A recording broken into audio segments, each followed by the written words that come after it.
Hello everyone, this is Charlie Comiskey from Lights on Waverly. In this video here we're going to talk about Firework stars and how to configure and get them set up within the XLights program. This is a multi-part video. The first part, done a few weeks ago, was instructions on how to build a Firework star. In this video here we're going to talk about how you configure it within XLights, and then afterwards anticipating a couple of follow-on videos, one to run through a number of the effects, and then finally some rapid sequencing techniques so you can get up and running quickly. The effects that can be done on a Firework star are really kind of amazing. There's a mesmerizing coolness with it. There's also a level of mysteriousness as to what do you call it, how do you go on and program and build it. And this video series is an attempt to try to demystify some of this stuff. How could this be better? In the first video, we covered topics like decor appeal, simplifying the assembly, reducing the weight. In this video here, we're going to focus a little more on how this configuration was simplified, as well as some standardization. We've got a couple of different Firework star type of designs, and an attempt was made to make them kind of standardized so you can use effects from one to another. The core of this video is a X model. An X model is a configuration file that runs within the XLights program and allows you to program and display effects for your Firework star. Look in the description of this YouTube video for a link to the X model files. To be able to use the X model, there are several requirements. The first one is you need a porcupine fish attractor or a spiky sphere ball to be able to use with your Firework star hub. In this case, you can either use fiberglass rods as advocated in the first build video. However, you can also use traditional PVC pipe. So if you already have a porcupine fish attractor set up, if you meet the other requirements, you'll also be able to use this X model. Second, you're going to have to figure out how you want to mount your star. The X model will work if you want to do a pole mount, a basket style mount, or a 4-point mount. If you want to hang it from a tree and use an eye hook, the model may be able to work for you. There's some additional considerations and possibly configurations that you would need to do. If you're using the porcupine ball and want to leverage one of the holes in the hemisphere of the ball, this model probably isn't for you. Some of the effects that are programmed with this X model would cause Fireworks to go in the wrong directions. I do plan on making an update for the X model to support the side mount in the future. Third requirement is each spoke has to have 10 lights. They can be bullet style. If you want to use meteor lights, that's fine as well. The key thing is that you have 10 lights per spoke, and the spokes need to be ordered in a string from 1 to 10. So you start with the point where you would connect the spoke into the ball. That's pixel number 1, going all the way up to pixel number 10. And then your next spoke would once again go from pixel 1 up to pixel number 10. If your star is configured with alternating lights, so for example you had pixel number 1, addressable pixel number 2, number 3, you'll notice that I'm skipping some pixels. And then once you get up here, which I think is pixel number 5, then you would have pixel number 6, 7, 8, 9, all the way down. If you have an alternating configuration, then this X model will not be compatible with your star. Finally, the stars or the spokes need to be configured in what I call spiral style. So you start from the top of your hub with the first spoke, and then you would install the second one in the next spoke position down. You kind of go around on that plane, and then once you're done with that, you go down a plane and you go all the way around, and you continue doing this until the bottom of the ball. It's required that the spokes be installed in a spiral format. If you try to install them in a spinner format, it leads to all sorts of other issues, so it's a much cleaner approach to do it as a spiral format. The basic steps here of adding your first Firework star to the layout include the following. For first-time users, you're going to want to install this into a fresh XLights layout. You want to do this so you can go on a prototype and experience what the model is and how it works before you introduce it into your actual show layout. You'll next want to import a model, and you'll want to make a choice between either the basic X model configuration or the enhanced. The basic has a few of the core model groups that I believe everybody will want to use. The enhanced has a whole bunch of additional ones if you really want to get creative with your effects. You'll then create a preview and label this Firework Star Groups. This is where a number of the model groups are stored. Then we'll conclude with adding a rocket, and then we'll spend a moment or two talking about how to align the prop using a XLite sequence called XYZ. Listed here are several other topics that we'll cover as part of this video. So before we actually jump into the XLite's program and configure our first Firework star, let's take a moment and compare the basic and the enhanced models. The basic has a number of model groups. There are 6 different model groups that are associated with different firework effects. They're put together to allow you to rapidly generate different types of firework blast effects to be up and running quickly with this prop. There is a rose model group. The key capability of this is you can control the pixels in order from 1 to 10 on each spoke, so you can make the ball look like it's growing or shrinking in size. There's a spinners model group. So if you think of a bunch of classical two-dimensional spinners, this is a group of either 4 or 6 of these types of spinners on different axes across the firework star. And then the final group for the basic is the hub spiral.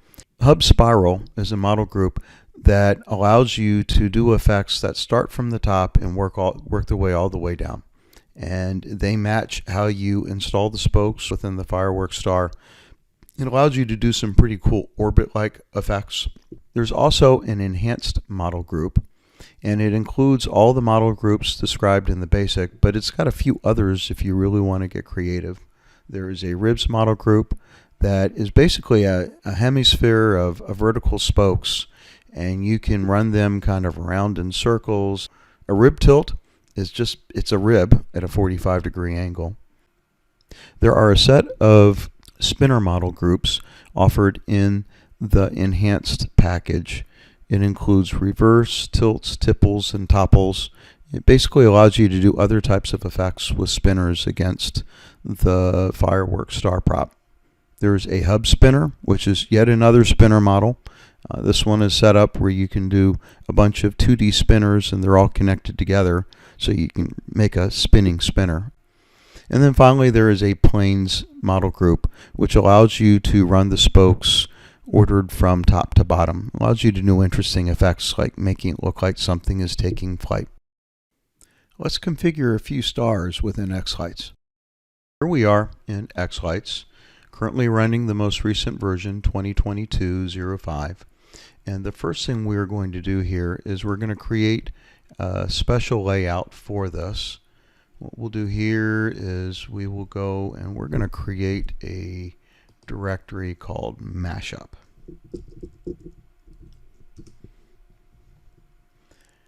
And we're going to pick this as our selected folder. And now XLites is in this new layout area. First thing we're going to do here is we're going to add an Ethernet connection. This way we can actually go on and see some of the lights in action. Come on down here. I'm using a K4.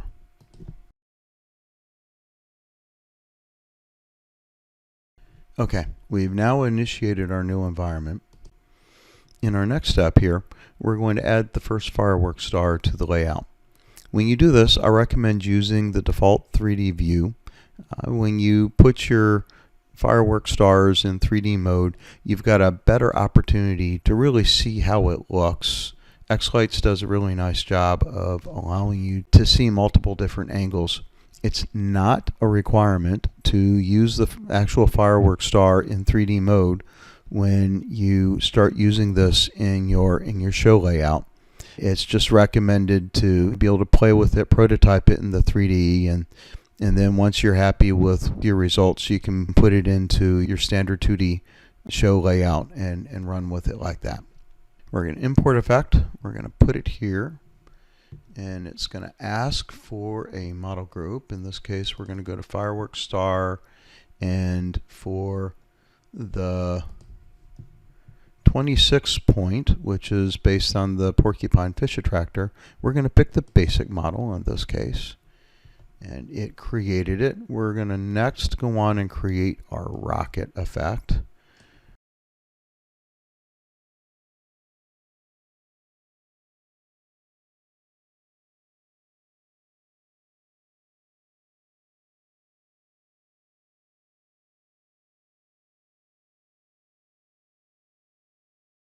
Okay, we've got our first rocket put together. We're going to call this rocket 26 point.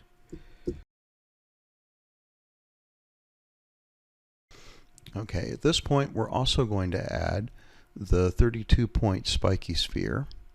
So we will pick import. We'll come here.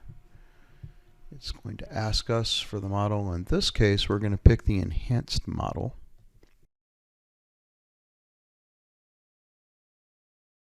And then we're going to create another rocket.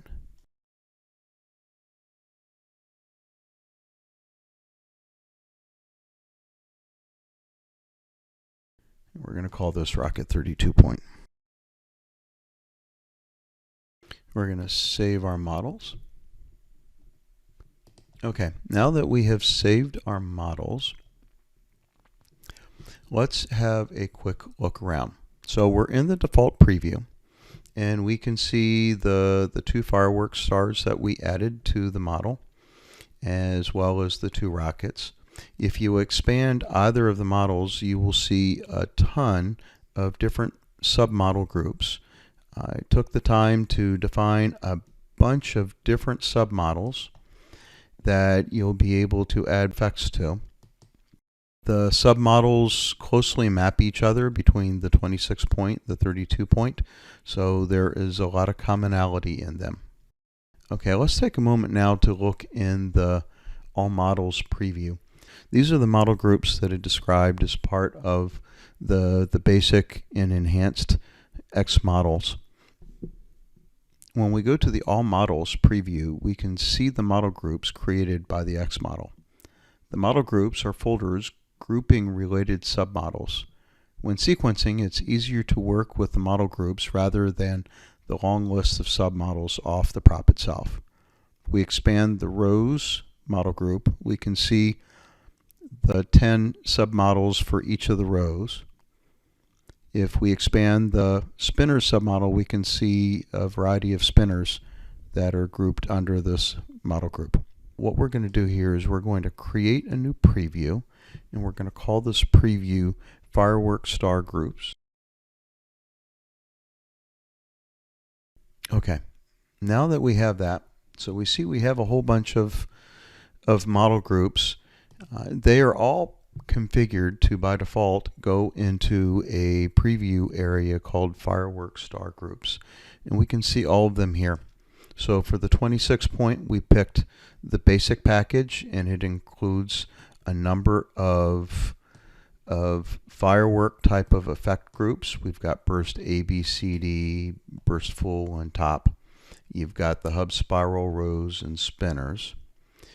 For each one of the props, there are two different types of model groups. There's one that includes a pound sign in the name, and the intent with these are the model groups that are unique to a particular firework star that's in your layout.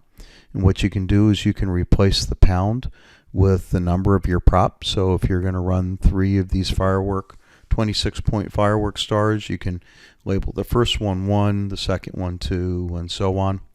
And also have a set of model groups that have the word all in it. And when the X model loads, it will load each one of the new props that you put into the all folder. And then this way, if you want to do the same effect across all of your 26 or 32 point stars at the same time, You can just model it once to the all group to be able to get the same type of effect. For the 32 point, we picked the enhanced model, and we can see here it has a bunch of other model groups. It's got the hub spinner, it's got planes, ribs, rib tilts, a bunch of different spinner type of groups. So depending upon whether you pick the basic or the enhanced option, you'll get a different set of folders that get applied here to the Firework star group section. Now that we have done that, we're going to go on and save the configuration here. And let's spend a moment here talking about getting things configured within the controller. So we're going to come over here to the Visualize area, and we are going to add our props to the controller. In this case, I've got the 26 point configured to port 1. For the 32 point, I have got them split across points.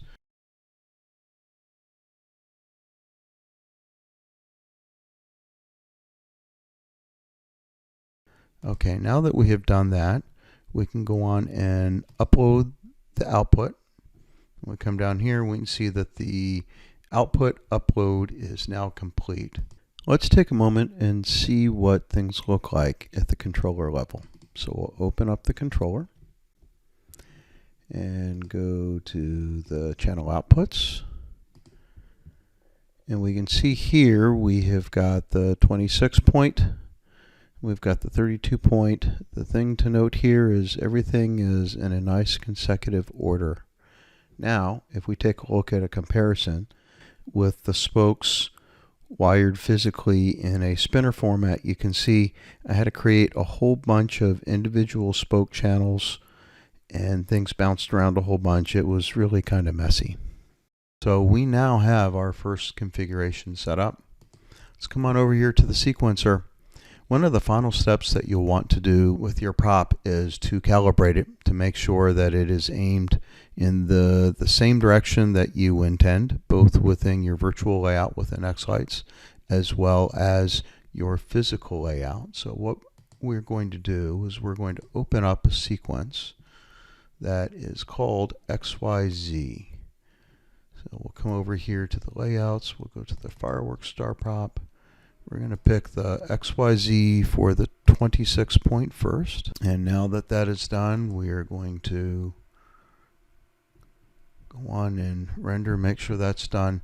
We're also going to add the 32 point one. In this case, what we're going to do is we're going to go to Import Effects. We will pick the XYZ for the 32 point. And we're going to cancel this because we need to first come here to the master view. And within the master view, we'll just move everything on over to keep it simple. Okay, now that we've done that, we're going to do the import again. And pick the 32 point. There we go. We'll run auto map here. Okay, everything is auto mapped. We will go on and save. We will go on and render. And now we're going to configure XLites to run to the actual props, and we will just go on and we'll do the replay section. And now we should see the X, Y, and Z values for both props. In this case, the white spoke that goes up and down represents the Z-axis. We have got the red spoke that represents the X-axis, and the green spoke that represents the Y-axis. And let's take a look and see if they're configured properly here. And actually it looks as though they aren't, so let's go on and we'll get them straightened around so they're calibrated.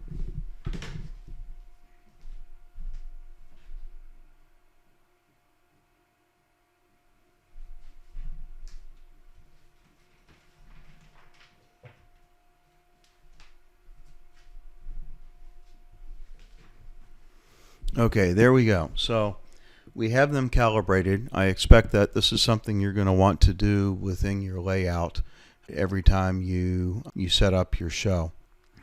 So this is how you go about configuring the props within XLites. Let's next talk a little bit about adding multiple props within your layout.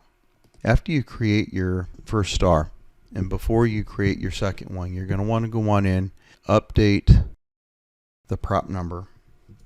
So in this case, we're going to call the Firework Star 26 point the first one. We will then go to the Firework Star groups, and for all of the unique 26 point ones, we are going to update the name. XLites by default will add a number when you create duplicates of the same prop. The challenge is XLites does not create duplicate model groups. So for this reason, we use the pound sign in both the models as well as the model group names. And this allows you to have both a unique model as well as unique model groups for each one of your firework stars. Okay, now that we have updated the name for all of these, we are going to come back over. So we've got our 26 point on the left, the 32 point on the right. We're going to add a second 26 point on the right side of the 32 point. So we'll come over here to import. We will click there. This time we're going to pick the enhanced 26 point. You will get a message reminding you that some of the model groups exist, and this is good because this means that it will also put the appropriate effects within the all groups for the 26 point. So we'll click on yes. We'll bring this on down. And you can see now that it has created a second 26 point with a pound sign configuration. If we go over here to the Firework Star groups, we can now see that we've got a number of pound ones. We picked the enhanced, so it's got a whole bunch of additional groups. What's nice here though is let's go to the 26 point all, and if we look over here at the groups that are within the model, you can see the original Firework Star prop number 1 that we loaded into the system, as well as all the second ones that haven't been renamed, so they've got the pound. So this is how you can go about adding multiple firework stars into your layout. The big reminder on this one is make sure that you update the pound to the actual prop number before you add another firework star to your layout. Let's talk a little bit about adjusting the model scale. So let's say you have added your firework star to your layout, and the size is just not right relative to everything else that you have in your layout. If this is the case, what you'll need to do is you'll need to adjust the scale of the model. The X model for the firework star uses something called a polyline. And right now, polyline models, if you want to scale them, you have to do that directly from the XLites RGBFX XML file. So what you'll want to do is, I suggest making sure that XLites is not actively running in the layout for which you're going to be making the scale adjustments. You open it up, you're going to want to search for the name of your model. In this case, we had Firework Star 32 point, and then within there you will find a section for scale. You'll have scale X, Y, and Z, and just simply update these numbers, either bigger or smaller, depending upon the scaling needs of your layout. And then once this is done, save the XML file and reopen XLites, and you should be able to have a better scaled model for your layout. So another configuration scenario that I mentioned earlier is configuring it for a top mount or an eye bolt. When this happens, you're going to end up sacrificing the very top spoke for your star so you can hang it in a tree or someplace else.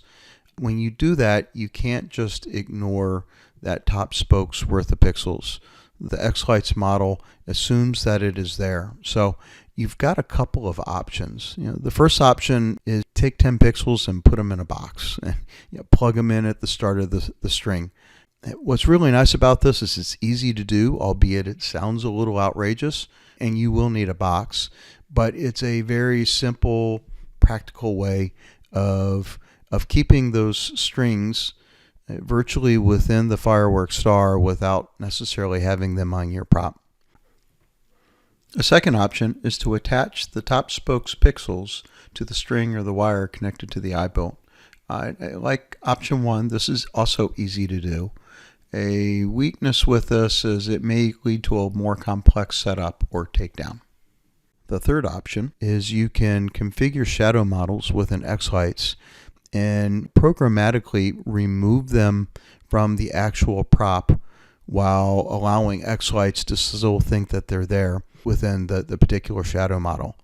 What's nice about this is it saves the spoke of pixels. The weakness of this is it's a more challenging setup to do. I'll produce a separate video showing exactly how you can do a shadow model with a top mount eye bolt type of configuration. Let's try to demystify this build. If you post comments or questions, or hopefully in the future here videos of your stuff, consider adding one of the hashtags here, either Firework Stars, if there's comments in general, there's Firework Star Effects, Help, or Firework Star is in action to show off some of your props in action. What's nice about this is you can search across multiple Facebook groups to be able to find common information on this cool prop. Finally, part 3 of this video, we will cover the Firework Star X model effects. We'll step through both the basic and the enhanced packages, and we'll get a sense as to what types of effects each one of those model groups provides. You can find the Firework Star videos on the YouTube channel Lights on Waverly. Go to the Firework Stars playlist. And when you're there, remember to subscribe so you'll get early notification of new videos as they come available. Thank you and happy Firework Friday.